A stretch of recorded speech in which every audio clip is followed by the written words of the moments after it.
All right, welcome to a special new podcast series, The 20-Minute Investor, where my business partner Nathan and I bring you actionable nuggets and insights from our real estate investing journeys in bite-sized 20-minute episodes. I'm Aaron Amin. My wife and I built a portfolio of 8 cash-flowing rentals across 3 states while working full-time and raising a young family. And I'm Nathan, the tech executive, more importantly, husband, father, and we managed to build a portfolio of rental properties across 2 states, thousands of miles away. Together, we co-founded the Remote Real Estate Academy, where we coach investors on how to build their own portfolios of cash-flowing rentals from anywhere in the world. Each week, we're going to share what's happening in our real estate businesses, including inside the Remote Real Estate Academy, and workshop the strategies that help investors like you build wealth without sacrificing your time. Now that that's out of the way, let's jump into it. Since this is our first episode, we're still feeling out what order to go in, but we promise to keep things under 20 minutes because that's kind of our philosophy here, is that our portfolios and our strategy that we teach is how to run your portfolio in 20 minutes a day or less. So we figured the 20-minute episodes are a good touch here, but why don't we maybe look at what's going on in our portfolios to start? I know you were working on a deal. Can you share something about that?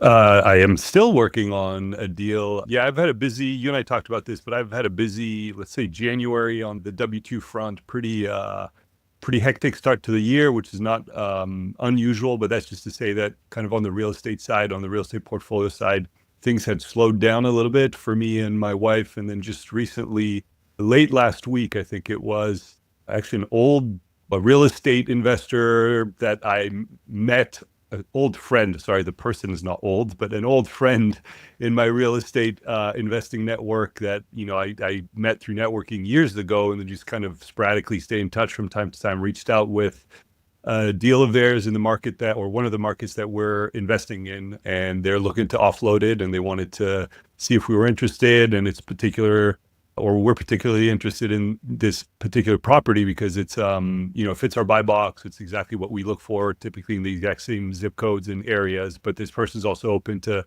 seller finance. So today I spent a bit of time just kind of working through details, kind of explaining what we need to be able to take on this property in terms of returns and things like that. Now they went back on their end to figure out what they can do, and we're going to try to work something out. So even better if we could do it on seller finance, no need to go through a bank or anything like that, add another property. So hopefully it'll pan out, but we're still working on that one.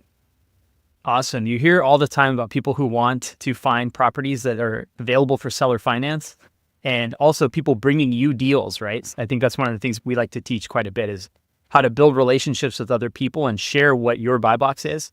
So that instead of you having to go fish for every single deal, you get people that they know you as the guy that has that specific buy box in that specific area. Can you just share a little more about how you met this person and like, what did you do to frame that relationship?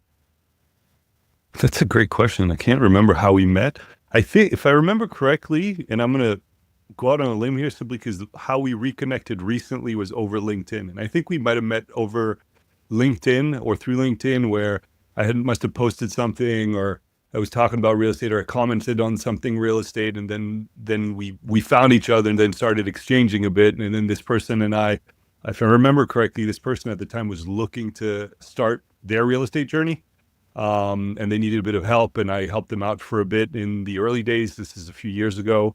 Hopefully I'm not getting any of this wrong, but I think this is what happened. And then they acquired one or more properties in the same market. I kind of helped them out with some of our, network, the people we work with, property manager, lender, insurance broker, that type of stuff. They closed on this, and I believe other deals as well. And now they want to offload this one. They're starting to pivot their strategy a bit. So they came back and they said, "Hey, I know you buy these types of properties in these zip codes. So would you be interested?" And I was like, "Yeah, of course I am. Let's talk." Yeah, but it was all I think to your point, or maybe where that question was going. It was like, even, especially when you get started, you hear a lot about these experienced investors, bigger pocket stories, that type of stuff, where people get deals brought to them, off market. Just, this person brought me a deal and I found this deal through that person. You hear all those stories and you're like, well, that sounds great. How the heck does that happen? When is that going to happen to me and whatnot? And I think what I came to realize or understand is it just takes time and patience. And over the years, building these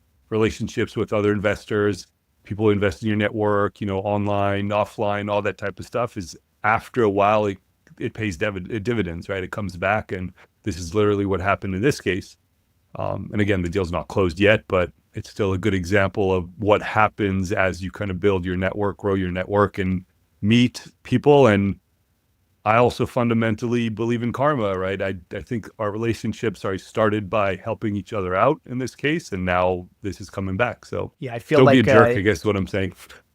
Be a nice person.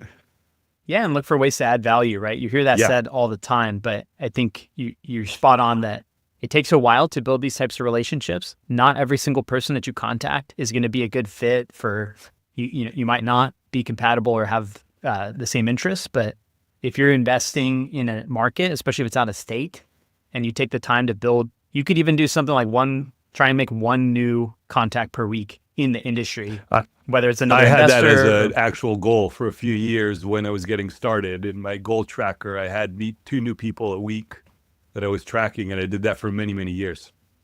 Exactly. And it can be stuff like even just commenting on posts in a local Facebook group. You could use bigger pockets. I know we both have mixed feelings about the signal to noise ratio there, but there are lots of good people that post on there. But there's a number of different ways you can go about it. But yeah, this is just such a good example of that early effort to meet people paying off with, at a minimum, a lead and potentially close deal if all goes 100%. Yeah.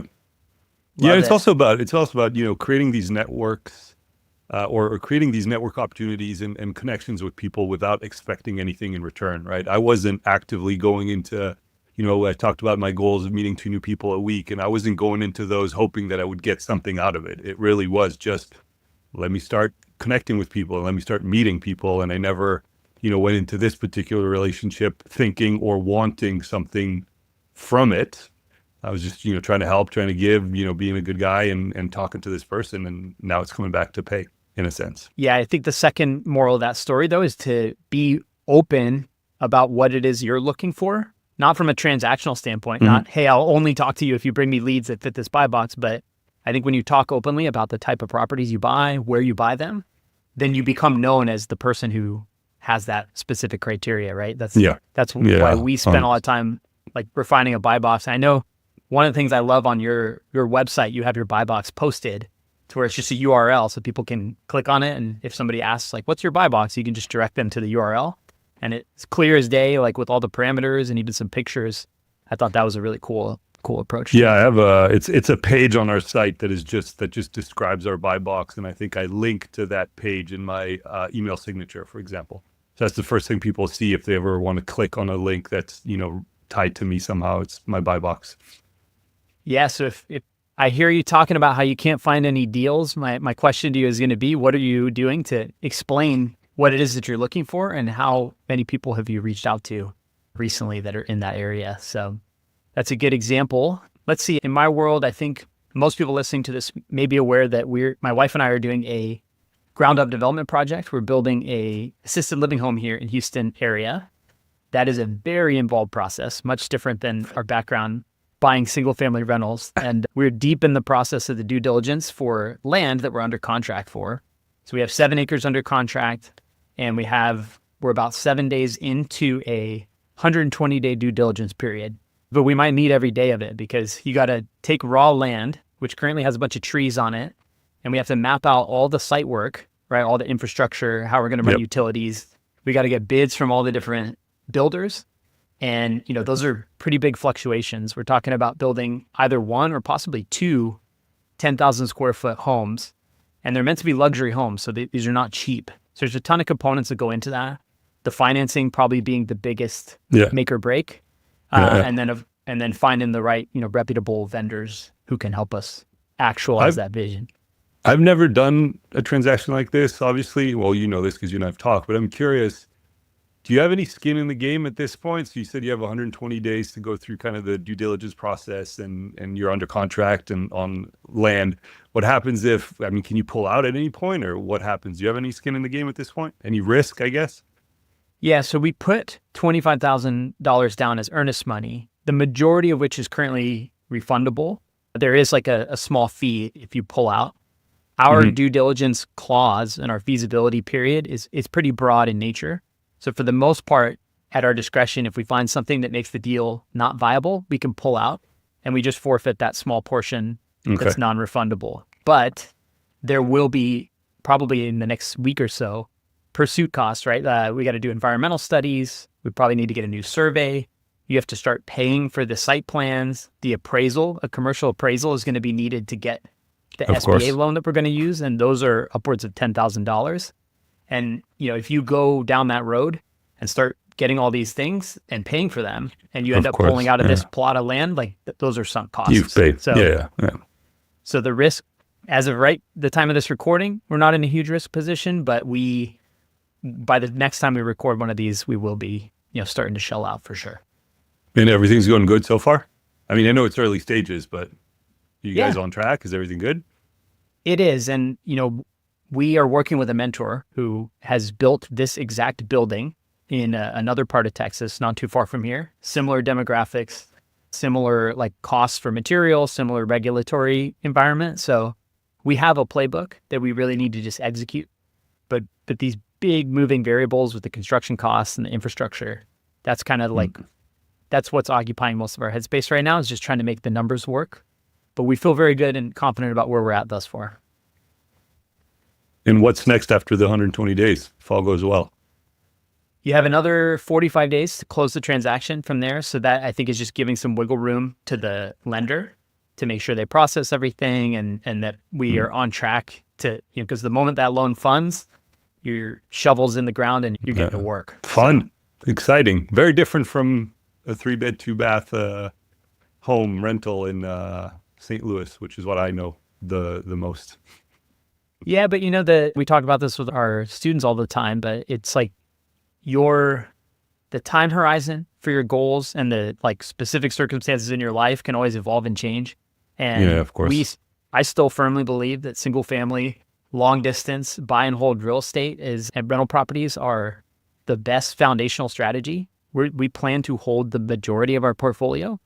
And once we get this up and running, we plan to continue to invest in single family, most likely out of state rentals. So I think this project, and the reason we took it on, was largely because we have 3 young kids. My wife had to choose kind of after taking breaks for both of our kids. Of course. All 3 of our kids when they were born. She took some time off work. We had to decide, is she going to go back into a traditional corporate job, or are we going to try out some of these skills and experience that we've got and put it to a different use? And so we decided to shoot our shot, which we're really excited about. So, well, we have only a few minutes. Oh, go ahead. Yeah, I was just curious, how open was your wife? What was the process like, I guess, to get your wife in, to this point, right? Going from, I had a job, corporate job, then I had kids, mother raising kids, to not going back to corporate, going all in real estate. How was that journey? Was she always all in with you and you guys were kind of aligned from the start, or did it take some convincing? She's always been interested in our business and like particularly the impact that it can have for our family, right? Both of us we were very underpaid, overworked positions. She was in nonprofit, which doesn't sound like it would be that grueling, but the one she was at was pretty intense. And I was in the concerts industry. And so we kind of know what it feels like to put a ton of energy into something and not be able to extract a ton of value out of it. We got a lot of skills and experience, but financially it was really capped, like what we could do. And so when we started investing in real estate, we saw like the potential financial benefit for our family. I like the phrase, own your upside, right? Like we're investing in a business that has, ultimately we can raise the ceiling as high as we want. It's not capped by an employer. So that idea has always sat well with her. But I think this project ignited a passion because of experience she had with her family members. It's assisted living, it's senior care, it's end of life care, and it's specifically memory care. And she had some experience with her father and her grandparents. They really spoke to her to where this is now not only, tapping into the real estate that we already know has the potential we want, but it has that kind of personal meaning and is her way of kind of giving back and providing a better experience than what her family members went through. So I think that was the tipping point to get, hey, this full-time dedication. Yeah, and there's an aspect to, assisted care that just is, yes, it's a business, of course, but I feel like there's still an aspect of it that is, giving back and helping those in need, in a sense. And again, I know it's a business. I understand that. And I'm going to get roasted for saying this because it's still going to be operated as a business, but I just think it's a good mission, personally. Yeah, no, I appreciate that. And I think what you said is important though. There's a distinction, right? Like we're building on raw land. We're taking that, we're developing it and creating a structure. That's the real estate. But it is really important to realize that the business is a very, very active endeavor. And, the stakes are very high. It's a ton of responsibility. And ultimately it's going to be a lot of effort to get it to where we want it to be. So it is not in any way, shape or form a passive activity. And, we're well aware of that. So, I get a lot of people asking me like, oh, you guys are going into residential assisted living. What's the process like transitioning?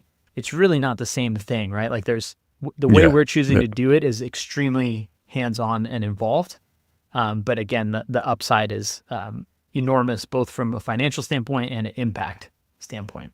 Yeah, of course. No, it's awesome. Well, so if we good luck, congrats. I don't know, both, because I know the road ahead's still pretty long to get this up and running, but you're making awesome progress. So kudos to both of you. Yeah, thank you, man. I appreciate it. Well, to keep in advertising with our 20-minute episodes, we might have to try and cap this first topic here. And then I know we're going to come back and give some fun updates on how things are going inside the academy and some changes we've made. So maybe that'll be a little tease for what we do next time. But anything else you want to add on the topic of our portfolios? No, not right now. I would say that was a good tease. Come join us next time and we'll talk about what's happening in the academy a bit more. Awesome. Let's do it. And in keeping with the name, the 20-minute investor, Nathan and I did put together a workshop where it's kind of the core foundation of our academy and what we teach. And it's called the 20-minute investor workshop. We show different examples of how we spend our 20-minute a day that we set aside for real estate, including workflows. And here's what we do if we're in an active buying phase. Here's what we do if we're in a maintenance phase. And we have a just kind of library of SOPs of how we approach that. If you guys want to check that out, you can go to 20minuteinvestor.com. That's the number 20minuteinvestor.com, and we will send it to you for free. So thank you for tuning in to episode 1, and we will look forward to doing this again. Awesome. Thanks, Aaron. Thank you for making it to the end of today's episode. As you may know, podcasts are very difficult to grow organically.